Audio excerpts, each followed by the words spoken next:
On se retrouve donc sur un petit support qui va vous permettre, via mon écran, de pouvoir observer l'anatomie du coude avec quelques explications et finalement quelque chose d'un petit peu plus ludique et plus facile, je pense, à assimiler qu'avec simplement un texte et des petites photos qui accompagnent. Alors, on va commencer par quelques rappels d'anatomie pour que vous puissiez plus facilement vous rendre compte, où se place l'ulna, l'humérus, le radius et ensuite on va pouvoir aborder ce qu'est la Noupa, la FCPM et tout ça. Alors donc vous pouvez observer le radius, juste ici, voilà, on observe la tête du radius, l'ulna,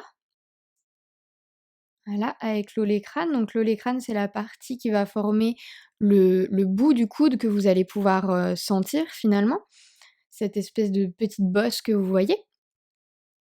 Et enfin, vous avez l'humérus qui est au-dessus et qui va se dessiner. Donc on a l'humérus, le corps de l'humérus et ici, on va avoir la tête avec le condyle de l'humérus et donc l'articulation ici huméro-radiale, donc entre l'humérus et le radius, l'articulation huméro-ulnaire entre l'humérus et l'ulna et ici, on va voir l'articulation radio-ulnaire proximale, donc qui va lier le radius et l'ulna, mais c'est pas quelque chose sur lequel on va se poser pour le moment. Pour le moment, on va vraiment rester sur l'articulation huméro-antébracale, donc huméro-radiale et huméro-ulnaire.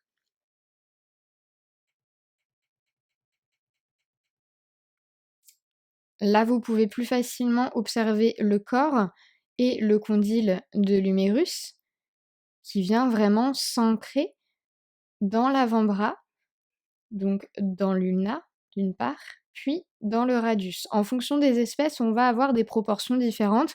Ici, on a quand même une proportion humérus-ulna qui est très importante et le radius moins importante. Mais en fonction des espèces, si on parle du cheval ou de la vache, on ne sera pas sur les mêmes proportions. Donc ici, vous observez la tubérosité de l'olecrane, dont je vous parlais tout à l'heure. Alors, on arrive sur du 3D qui est quand même beaucoup plus facile à observer.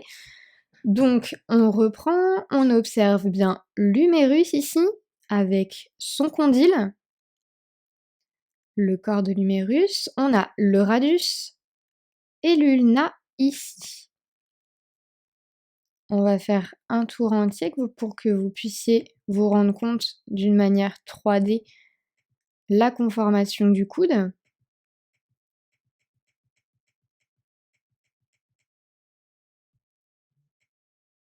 Voilà, donc lors de la flexion et de l'extension, c'est à ce niveau-là que tout va se jouer et donc l'angle articulaire va s'ouvrir ou se fermer. Donc lors de la flexion, on a les os ici qui vont remonter, donc on a une fermeture de l'angle articulaire.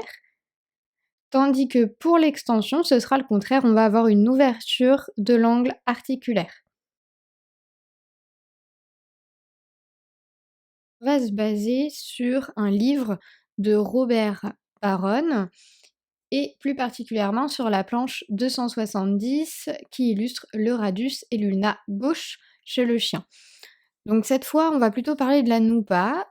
La Noupa, pour rappel, on dit c'est la non-union du processus enconé. Donc comme je vous ai expliqué dans l'article complet, il y a deux centres d'ossification différents. On va avoir un premier centre d'ossification qui va être au niveau du processus enconé. Donc le processus enconé, c'est ce petit bec, comme ça, de perroquet un petit peu, qui va arriver donc au-dessus de l'articulation huméro-antébracale, puisqu'il faut imaginer que l'humérus arrive, voilà, ici, tac. Il vient se loger au niveau de l'incisure trochléaire, ce qu'on appelle, donc c'est vraiment ce creux-là. L'humérus va venir se mettre ici. Donc on a le processus enconé qui est au-dessus, avec un premier centre d'ossification. Le second centre d'ossification va être en partie proximale de l'ulna, donc c'est-à-dire en haut de l'ulna, on va le mettre par ici. Imaginons qu'on en a un premier ici, et un second ici. Normalement, aux alentours de 20 semaines à peu près, les deux doivent fusionner, de manière à faire quelque chose de solide. Seulement, parfois, il arrive que ce processus enconé n'ait pas d'union directe avec l'ulna. Et c'est pour ça qu'on va observer finalement une non-union de ce processus en côné. Donc il faut imaginer l'os vraiment. Et là, hop, on a un vide complet. Donc vous vous rendez bien compte que quand on a le pivot de l'humérus, ben ça tient pas très bien. On a quelques soucis à ce niveau-là. Donc le processus en côné, on le retrouve également ici. Et de face, on va le retrouver ici. Alors là, vous pouvez observer une très belle image qui a été trouvée sur internet. Donc on retrouve le processus en côné ici avec la non-union.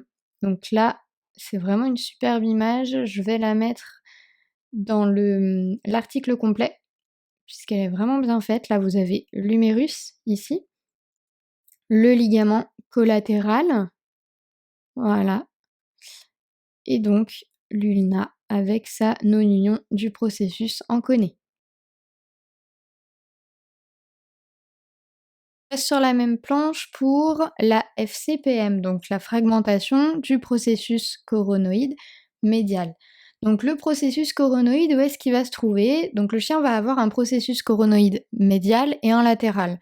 Le médial étant un peu plus important, il va recevoir plus de charge et c'est donc lui qui sera potentiellement à l'origine de troubles qui vont engendrer des boiteries de façon, plus importante que le processus coronoïde latéral.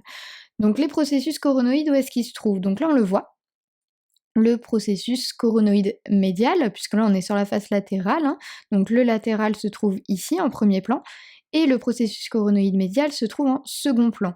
C'est simplement ce petit bout d'os, voilà, qui reçoit beaucoup de charge, hein, puisqu'on se rappelle, l'humérus, il arrive, voilà, comme ça, donc il vient se poser et apporter de la charge à ce niveau-là. Donc le processus coronoïde médial va tout simplement subir une fragmentation puisque, on va avoir en fonction évidemment du degré d'atteinte, hein, un processus coronoïde médial qui sera plus ou moins fragmenté et ou mal ossifié d'ailleurs. Donc c'est lorsque ce fragment va se détacher que le phénomène de douleur apparaît, c'est ce que je vous écrivais dans mon article complet. Et donc ces fragments qui vont se balader là, vont pouvoir créer finalement des lésions intra-articulaires puisque finalement à l'intérieur de cette articulation du coude, on retrouve d'autres éléments tels que, le cartilage articulaire par exemple. Si le fragment vient frotter contre le cartilage articulaire, cela peut, engendrer des lésions articulaires et là on est encore une fois sur de l'arthrose précoce. Donc en outre, la FCPM, je vous disais qu'elle était liée à un défaut de croissance du radius. Donc en effet, puisque le radius, s'il est trop court par rapport à l'ulna, cela va engendrer une incongruence articulaire, hein. On a dit c'est le fait qu'elles ne se correspondent pas totalement ces 2 extrémités osseuses et donc que les mouvements ne soient pas optimaux finalement. Donc à ce moment-là, ça va créer une pression qui va être très importante sur le processus coronoïde médial, de l'ulna. Voilà, donc là, vous pouvez retrouver l'image que je vous ai mise, dans l'article complet. Donc le processus coronoïde médial de l'ulna, vous pouvez le voir ici. Voilà, et donc c'est cette partie-là qui pourra être fragmentée et venir engendrer l'AFCPM et donc la dysplasie du coude, une des 4 atteintes de la dysplasie du coude.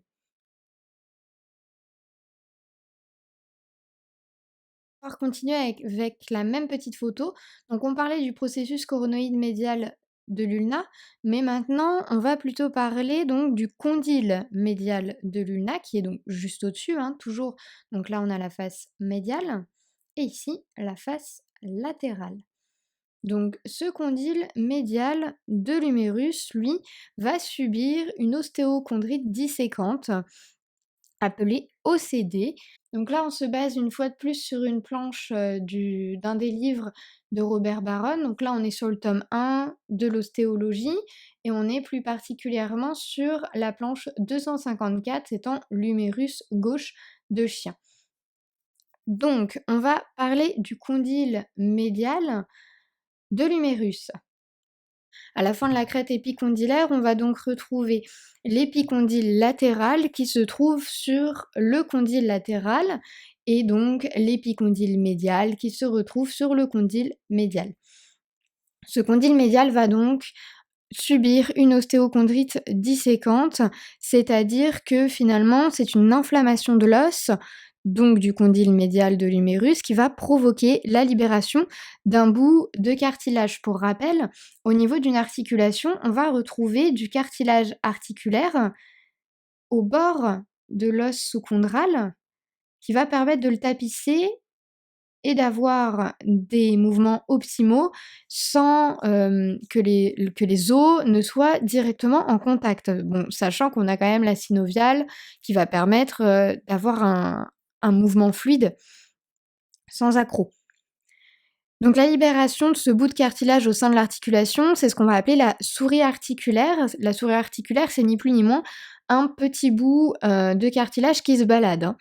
Ce qu'on va pouvoir enlever par arthroscopie. Et donc, ce petit bout-là, cette petite souris articulaire va engendrer des lésions, à l'intérieur puisqu'elle va se balader et évidemment, il va forcément y avoir des contacts avec, les autres structures qui se trouvent au niveau de l'articulation.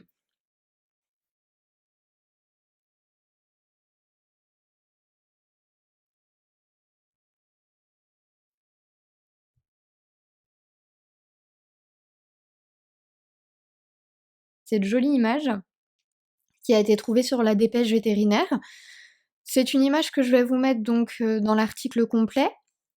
On peut donc discuter là-dessus de façon un petit peu plus interactive. On retrouve donc une incongruence pardon, articulaire. Ici, une première courbe et une seconde ici. Il paraît assez flagrant que les deux courbes ne sont pas du tout similaires. On a même une petite flèche qui représente la différence. Donc vous vous doutez bien que le glissement au niveau de cette articulation ne va pas être optimal. On va vraiment avoir un mouvement qui va être réduit de manière plus ou moins importante en fonction de l'intensité de cette incongruence articulaire, tout en sachant qu'une incongruence articulaire, ce n'est pas rare. C'est-à-dire que, par exemple, au niveau du grasset ou du genou, hein, en fonction de comment vous préférez l'appeler, nous on appelle ça le grasset en tant qu'ostéopathe animalier, donc je vais appeler ça le grasset. Le grasset, on va retrouver des ménisques. Les ménisques, qu'est-ce que c'est? C'est tout simplement lorsqu'on a une incongruence articulaire, qui est physiologique hein, cette fois, puisque finalement le ménisque est là de manière physiologique pour faire un rôle «d'amorti» entre guillemets et pouvoir apporter une congruence articulaire à une articulation qui est physiologiquement incongruente. Ça va donc permettre d'offrir des mouvements importants et c'est pour ça que les chutes de ski où on se fait les ménisques, puisque finalement cette incongruence articulaire va refaire surface. Et donc le mouvement sera non seulement douloureux, mais en plus sera diminué d'une manière, encore une fois, plus ou moins importante en fonction de l'intensité des dégâts. Mais vous vous doutez bien, et vous l'avez bien vu, que nous n'avons pas de ménisque au niveau du coude, autant nous humains que les chiens ou les chevaux, les ruminants. On n'a pas de ménisque à cet endroit-là puisque c'est censé être une articulation qui est congruente. L'incongruence articulaire fait donc partie des 4 types d'affections, au même titre que la NUPA et toutes les autres que je vous ai présentées.